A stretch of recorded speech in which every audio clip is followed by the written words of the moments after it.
Kyrie, Newey Scruggs, NBC, DFW. What do you say to the Mav fans who panicked after Game 1 for getting ready for Game 2? It's not the first time. It's not the first time we hear the Dallas fans are panicking, man. But, yeah, shout out to our fans. We appreciate your support all year. Just stay poised, man. Stay focused on the goal. This mission's bigger than us. Tim McMahon, ESPN. Kyrie, you've been part of multiple star duos. How does debate about whose team is it, who's the best player on a team, affect a team? You said how does it? Debate, discussion about whose team is this? Who's the best player on the team? How does that affect a team? And as a part of a star tandem, yeah, how do you handle that? By doing your best not to pay attention to it, because a lot of people don't know what they're talking about. Specifically, if you've never played that position or been on a team at that level where you have to go through it yourself. And I know that we have people that appreciate the game of basketball that speak on it, but at the same time, it's an everyday thing when you're on the team with other guys that add value to the team. They have skill sets, they work on their game, and they want to be appreciated too. So I do my best to nonchalantly push that conversation to the side of 1A, 1B, or whose team is it? Is this, that? I'm just here to play basketball. It's a dream come true to be at this level. I had to work extremely hard. I've been a winner my whole entire life. I've obviously had some failures and lost, but done a lot more winning, used to it. So in order to be on that type of frequency or that goal, you got to be selfless in your approach. And obviously you're not going to get it right all the time, but as a teammate, you just want to push those other things to the side that don't really matter or get you better as a team. So we just leave it to everybody else to argue whose team is in, who has the most responsibility. It's all our jobs to be prepared. So, shitty conversation, but it has to happen in sports. Third row over here, Lisa. Lisa Salters from ESPN. You said after Game 1, I got to be better. We've got to be better. Just what's the key to having a great bounce back game for the team and for you personally? Just by paying attention to how we prepare and also just the adjustments, sticking to the game plan. Nancy in the fourth row. Hi, Kyrie. Nancy Lieberman. How are you? Yeah, how you doing? With so many people talking about the energy that the team came out with the other day, is it energy and execution, or what is the secret sauce for Game 2? Secret sauce? What do you mean? What adjustments do you think you have to make on your teammates for Game 2? It was our first time being together as a group in this final stage. Experience is the best teacher at times when you don't know what to expect. So going out there on TD Garden, playing against the Boston Celtics, we're having a historic season. We knew that they were going to come out with a lot of verve, a lot of energy.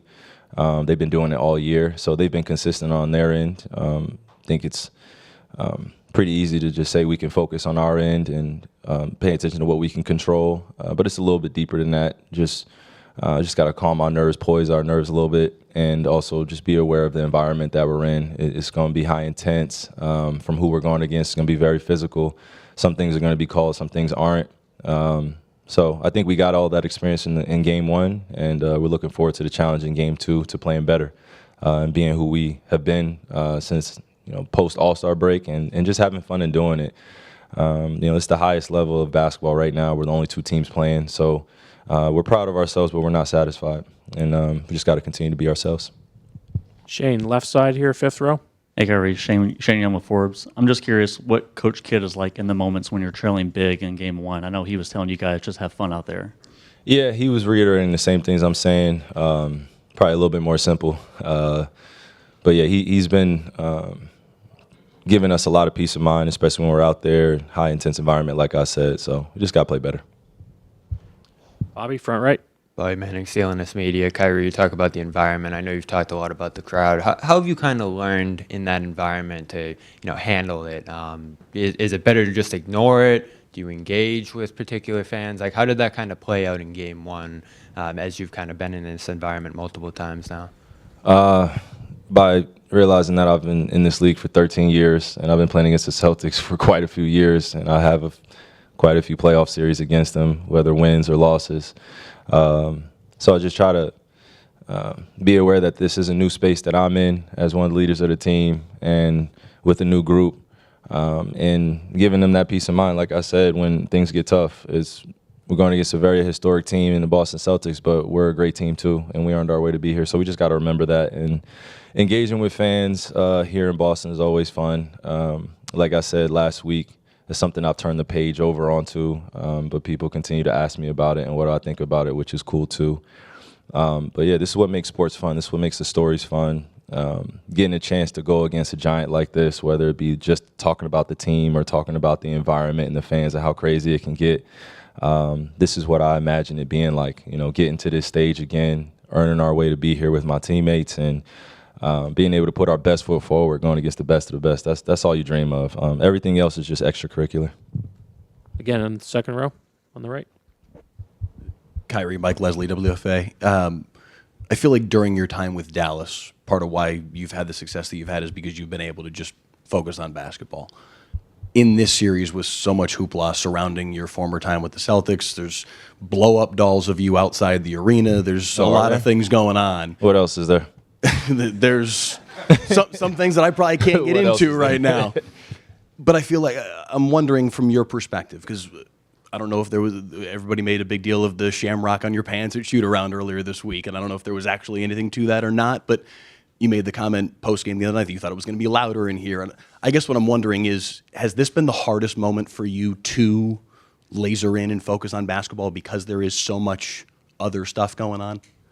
No, not really. Again, I've been able to grow over the past few years to put basketball in perspective. This is an incredible experience that I get to live out for quite a few years in my life. I'm going to learn a lot of lessons that I'm going to apply to life after this. I failed miserably while also not knowing how to compartmentalize or accept the emotions that come with failure, and also being on the successful side, didn't know how to handle that either. So the past few years have been about that growth perspective for me, and learning how to handle myself in situations and circumstances that are going to be more beneficial for me to learn now than learning it when I'm 38 years old and I'm looking back at my career and I don't even know how to celebrate that. I don't expect to be celebrated by everybody. I'm gonna still be aware that a lot of people want to see me fail, but again, I think I pay attention more to the way that I'm celebrated from people that love me unconditionally, and I go home and I have a peace of mind. And thinking about my time in Boston, I could go down a myriad of things that none of you in here know that I was dealing with. I don't think a lot of people would care. I think a few people would care and want to hear about it, and I would leave that space open in the future if you ever wanted to hear about it. But putting in perspective, it's just the blow-up dolls, all the remarks that are getting said. That's basketball. When I leave out of here and I walk around Boston, I don't hear a lot of the things that I hear when I'm playing on the court. There's a lot of mutual respect. There's a lot of eye-to-eye communication that's built on just being human, and they appreciate the things I do off the floor as well. So there are a lot of Celtics fans out there that still love me too, surprising to everybody. But when I'm on the street walking around, which I do, it's a lot of love. I get a lot of embrace. I take pictures. My dad is here. He played at Boston University. So there has to be a respect there, because if anything happens to my family while I'm here, then it goes way beyond the game, And I don't forget things either. Somebody threw something at me here while I was here. I've heard it all. Nobody asked me how I felt after that and why it could be a little bit of a traumatic response when I'm back in this environment after somebody does something like that, So things have changed since then. I've been able to accept what I cannot change, but also change the way that I look at things to be more positive. So this is fun for me, man. This is healthy. I'm glad that I could be up on this stage speaking authentically and then also go home and be at peace. Fourth row, Jeff on the left. Jeff Zilliott, USA Today. Kyrie, when it's you, Jason, and Luka watching film, talking basketball, how unique or different of an experience is that maybe when it's people who don't quite have the same collective experience and see the way you guys see the game? How unique and different and enjoyable is that? Yeah, teaching is fun. Being a student is even more fun.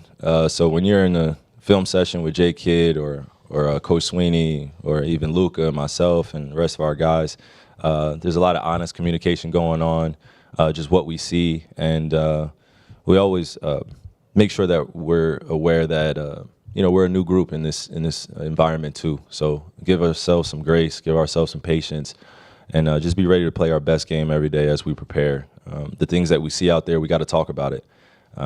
Some of the cues that you would normally have when you make it to this level, we're still developing, and that's okay. So as we look to become an even better team, a greater team through this experience, this is what's needed. It's just that honest communication.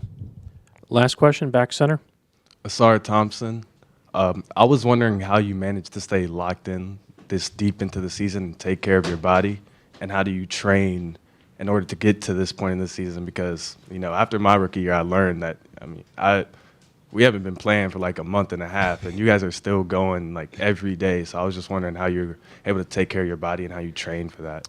Yeah, I would start off with this, Asar. Try not to get FOMO as best you can, just because you're so used to playing every single day, working out every single day towards a goal. And now that goal isn't necessarily there to win the championship, you have to set other goals, and that comes from a personal standpoint. What do you want to accomplish bringing into next season? It starts now while no one is watching, while it's just you by yourself or with your brother, or you're playing 5-on-5. Just working on the things that everyone said that you weren't great at, or that you could not do, or you see within yourself that you need to improve, because you're seeing how hard it is to get here and how long you have to stay locked in, as you said. So I've been able to find some peace of mind throughout this journey, throughout this year, of just making this phrase like our team bonding thing, like just peaking at the right time. Some teams peak really early, some teams peak in the middle of the season, some teams start peaking at the end. Some teams get into the playoffs or get deep into the playoffs and they peak. So it just depends on where you are as a team and your understanding of what you're doing, and also appreciating all the hard work that it took to get here. A lot of our peers are watching. They're trying to get back to where we are, get here. So we got to be aware that the hunger is going to be in you more next year. But we're also going to be hungry too, to show why we're one of the best in the world. 2 teams left. Dream come true as a kid to be on the finals, see the court change a little bit, see all the stickers, see the 600 media members and credentials that we get. It could be a lot, but it's also something that you want to appreciate, because you never know when you're going to get back. So take your time, but also work your tail off right now, because I know that I'm going to have to get ready for you guys next season. So Thank you, Kyrie.